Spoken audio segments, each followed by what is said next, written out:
तो देखो एक आंसर तो देखकर ही पता चल रहा है कि साइन थीटा की वैल्यू 1 हो जाएगी, क्योंकि जब साइन थीटा 1 होता है तो कॉस थीटा 0 होता है, तो सेटिस्फाई कर जा रहा है। दूसरा तुम्हारे पास सॉल्व करने पे साइन थीटा प्लस और माइनस 3/5 आएगा। चेक करने का तरीका है कि देखो +3/5 हो गया, -3/5, ये कैसे पता चलेगा? तो जब तुम सॉल्व करोगे ना तो तुम्हारा कॉस थीटा आएगा 4/5 और वहाँ से तुम बोलोगे कि साइन थीटा प्लस और माइनस 3/5 आ रहा है। ठीक है, तो कॉस थीटा 4/5 रखेंगे, साइन थीटा 3/5, तो सेटिस्फाई कर जाएगा। पर कॉस थीटा 4/5 और साइन थीटा -3/5 रखेंगे तो नहीं करेगा सेटिस्फाई ऑब्वियसली। चेक करने का दूसरा तरीका भी है, साइन थीटा को तुम लिख सकते हो ना 1 माइनस हाफ कॉस थीटा। अब देखो कॉस थीटा तो थीटा कुछ भी हो -1 से 1 के बीच में ही रहता है, मतलब कि ये जो क्वांटिटी है ये -1 से 1 के बीच में ही है कहीं। अच्छा, तो अब इसमें हाफ का मल्टीप्लाई कर देते हैं, तो -1/2 से 1/2 के बीच में है हाफ कॉस थीटा। अब देखो 1 में से ये चीज़ घटाएंगे तो वैल्यू कहाँ से कहाँ तक जा सकती है?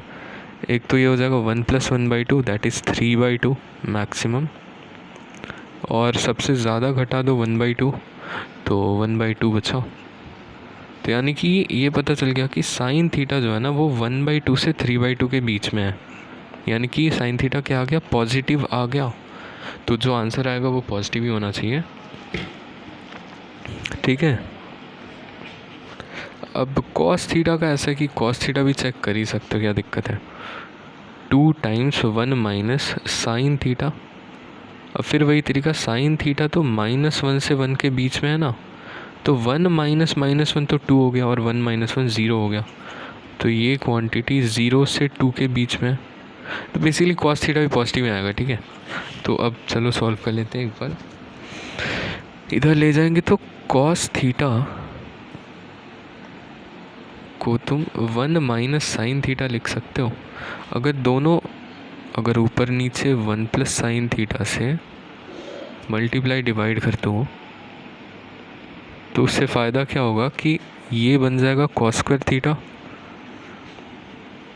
कॉस स्क्वायर थीटा बन जाएगा,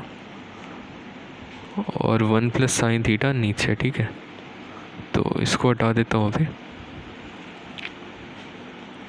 लेकिन जब 1 प्लस साइन थीटा से मल्टीप्लाई और डिवाइड करा ना, तो ध्यान रखने वाली बात है कि कभी भी डिनोमिनेटर तो ज़ीरो नहीं करना है ना, तो साइड में बगल में लिख लेना कि 1 plus sine theta is not equal to 0। अब देखो यहाँ से sine theta is not equal to -1 आया, लेकिन इसको ध्यान रखने की ज़रूरत नहीं है, क्योंकि तुम तो पहले ही जानते हो कि साइन थीटा तो पॉजिटिव ही आएगा, तो आंसर तुम्हारा कभी नेगेटिव आना नहीं चाहिए, वो तो पहले ही पता चल गया। तो ये हटा दो, अब ध्यान रखने की ज़रूरत नहीं है। अच्छा, यहाँ से तुम्हारा 1 plus sine theta is equal to 2 cos theta आया। यार अब इसमें भी जब कॉस थीटा से कॉस थीटा कटाओगे ना, तो लिखना पड़ेगा कि cos theta is not equal to 0 when we are doing this operation. ठीक है, अलग से सवाल में रख के चेक कर सकते हैं। अच्छा, तो ये होगी तुम्हारी एक इक्वेशन। अच्छा, यहाँ से देखो 1 प्लस साइन थीटा तो पहले ही आ रखा था ना, नहीं क्या आ रखा था? 1 माइनस साइन थीटा, नहीं कॉस थीटा/2 आ रखा था, है ना। तो जब इक्वेशन 1 और 2 को ऐड करोगे तो ऑब्वियसली बात है कॉस थीटा को 0 नहीं होना है, तो वो ध्यान रखना पड़ेगा। तो वो आ जाएगा साइन थीटा से साइन थीटा गया, तो हमारा कॉस थीटा आ जाएगा 4/5। ठीक है, अच्छा, तो साइन थीटा यहाँ से प्लस और माइनस 3/5 आएगा, लेकिन पहले ही तुमको पता है कि पॉजिटिव होगा तो 3/5 रख देते हैं। तो एक आंसर तो साइन थीटा 3/5 आ गया, दूसरा आंसर साइन थीटा 1 देख के ही आ गया था।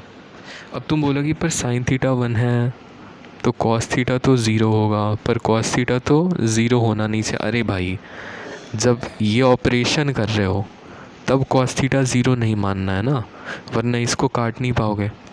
ऐसे तो ओरिजिनल सवाल में तो cos थीटा 0 हो ही सकता है, उसमें कहाँ डिनोमिनेटर में cos थीटा है। तो यस